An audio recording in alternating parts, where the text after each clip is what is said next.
Alright, you're good. You started. Stay on my face. And listen.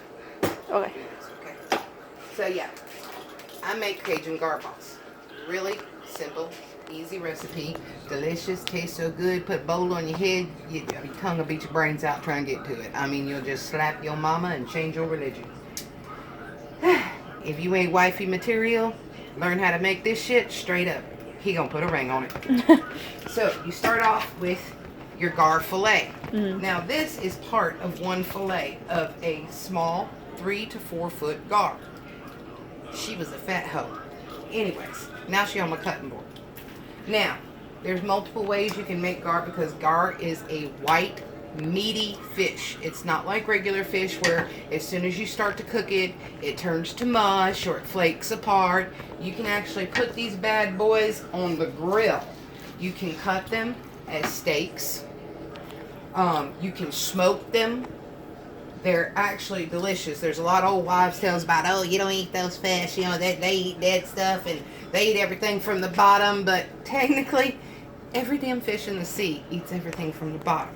Now, after Hurricane Katrina, everybody was catching them big, huge, daddy crabs. The crabs were eating on everything, and everybody, they got washed off after Hurricane Katrina into the Gulf. So don't ever tell me about, oh, you can't eat those. Those eat everything off the bottom. Yeah, you was probably eating somebody's Uncle Buford when you was munching down on them crabs. I'm just saying. Anybody got some tea? Anyway. To make the Cajun gar balls, it's actually a very simple recipe. You chop the hell out of your gar. When you start chopping it up, basically what you want is a consistency of ground beef.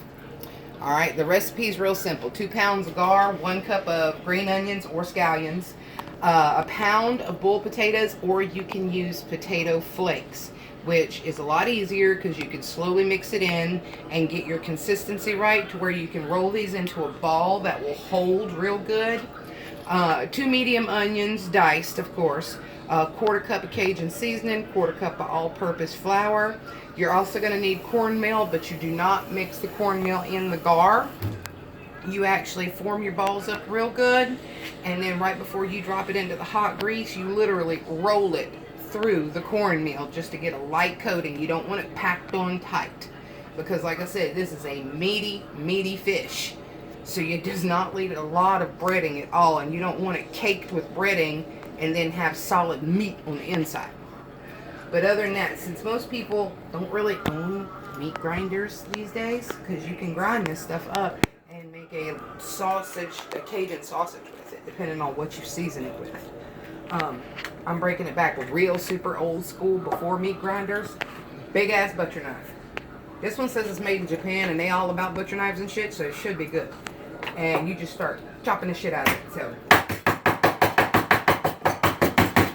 also get you a good arm workout while you're doing this. You can skip the gym or have that slice of cheesecake tonight. After a few good chops, what you have is a ground meat consistency gar. Now, if you follow that recipe I gave you, be sure you drop it into some really hot grease. It doesn't take too long to cook because of it is fish. And then you make up some good coleslaw. Do not cheat on your coleslaw. Do not buy that nasty, cheap ass shit from Walmart. You do like a real true Southern woman and you make your coleslaw. It's so simple.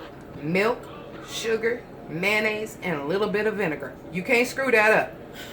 I mean, and if you diet conscious, you can use like almond milk, cashew milk. Can't be sweetened though.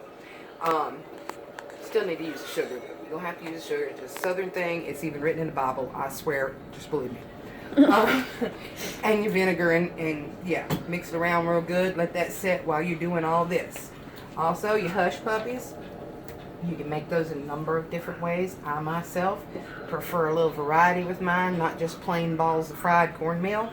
So I mix cheddar cheese, diced onions, and jalapenos in mine. Basically, what this all boils down to is I might not be a rocket scientist and I might not cure the world's problems, but I guarantee you ain't nobody leaving my house hungry.